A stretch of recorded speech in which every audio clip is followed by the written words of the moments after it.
சாத்தான்குளம் தந்தை மகன் கொலை வழக்கு விவகாரத்தில் 9 போலீசாரும் குற்றவாளிகள் என்று ஏற்கனவே தீர்ப்பளிக்கப்பட்ட நிலையில் அவர்களுக்கான தண்டனை விபரமானது ஏப்ரல் 2ஆம் தேதி அறிவிக்கப்பட இருக்கிறது. இதுகுறித்த முழு விவரங்களை செய்தியாளர் மாரிச்சாமி விவரிக்க கேட்போம். Over to you Marichamy. முழு விவரங்கள் என்ன? ஏப்ரல் 2ஆம் தேதி இந்த 9 பேருக்குமான தண்டனை விவரங்கள் அறிவிக்கப்பட இருக்கிறதாக நீதிமன்றம் தரப்பில் தெரிவிக்கப்பட்டுள்ளது. கூடுதல் தகவல்கள்.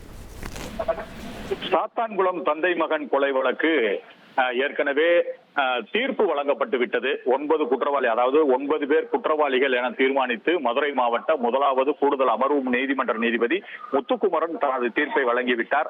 அதுபோக அவர்களுக்கு என்ன தண்டனை வழங்கலாம், பாதிக்கப்பட்டவர்களுக்கு எவ்வளவு காம்பன்சேஷன், அவர்களுக்கான அந்த தொகை எவ்வளவு வழங்கலாம், காம்பன்சேஷன் எவ்வளவு கொடுக்கலாம், இழப்பீடு எவ்வளவு கொடுக்கலாம் என்பதெல்லாம் குறித்து இன்று அறிவிப்பதாக கூறியிருந்தார். இன்று காலை வழக்கு வந்தவுடன் மதியம் 2:30 மணிக்கு ஒத்திவைத்திருந்தார். ஏனென்றால் அதற்கு அந்த தீர்ப்பு வழங்கும் பொழுது அவர்களின் அந்த குற்றவாளிகள் என அறிவிக்கப்பட்ட 9 காவல்துறையினர், 9 போலீஸ்காரர்கள், அவர்களின் மனநிலை எவ்வாறு இருக்கிறது, ஏனால் இந்த தீர்ப்பு வழங்கப்படும் போது அவர்களுடைய மன வலிமை, மனநிலை எவ்வாறு இருக்கும், அதுபோக அவர்களுடைய உடல் நலம் எப்படி இருக்கிறது என்பது குறித்தெல்லாம் அறிக்கை தாக்கல் செய்ய வேண்டும் என மருத்துவத்துறைக்கு உத்தரவிட்டிருந்தார். அதுபோக அவர்களுடைய சொத்து மதிப்பு எவ்வளவு இருக்கிறது, அவர்கள் இதுவரை வாங்கிய சம்பளம் என்ன, தற்பொழுது அவர்கள் வாங்கி கொண்டிருக்கும் அந்த அவர்கள் சஸ்பென்ஷனில் இருக்கிறார்கள், அவர்களுக்கான ஊதியம் எவ்வளவு என்பது குறித்தெல்லாம் அரசு அறிக்கை தாக்கல் செய்ய வேண்டும். மத்திய மாநில அரசுகள் அறிக்கை தாக்கல் செய்ய வேண்டும். அதுபோக இவர்களுக்கு என்ன தண்டனை வழங்கலாம், இவர்கள் குற்றவாளிகள் என அறிவிக்கப்பட்டு விட்டது,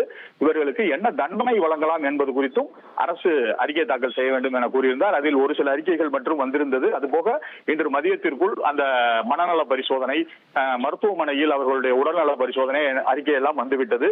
இது போக ஒரு சில அறிக்கைகள் வரவில்லை. அதற்கு நீதிபதி இன்று மதியம் 2:30 மணிக்கு நீதிபதி அவருடைய இருக்கைக்கு வந்தவுடன் ஏன் இன்னும் அறிக்கை தாக்கல் செய்ய தாமதமாகிறது, இதில் ஏன் இவ்வளவு காலதாமதம் செய்கிறீர்கள் என கேள்வியை எழுப்பினார். அதுபோக இந்த வழக்கு இன்னும் இன்று உடனடியாக அந்த பாதிக்கப்பட்ட குடும்பத்தினர் வந்திருந்தார்கள். அதுபோக குற்றவாளிகள் என அறிவிக்கப்பட்டிருந்த அந்த 9 காவல்துறையினரும் நேரில் ஆஜர்படுத்தப்பட்டார்கள். இன்னும் இன்று மாலை 4:30 மணி வரை நேரம் இருக்கிறது அரசிற்கு அறிக்கை தாக்கல் செய்ய.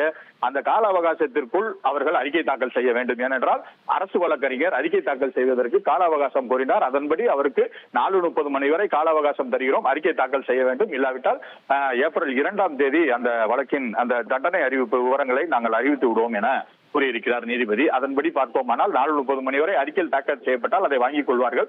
அதன் பின்பு 2/4/2026 அன்று அவர்களுக்கான தண்டனை விவரங்கள் அறிவிக்கப்படும் என நீதிபதி முத்துக்குமரன் அறிவித்துள்ளதாக தெரிகிறது. விரிவான விவரங்களை வழங்கியமைக்கு நன்றி மாரிச்சாமி.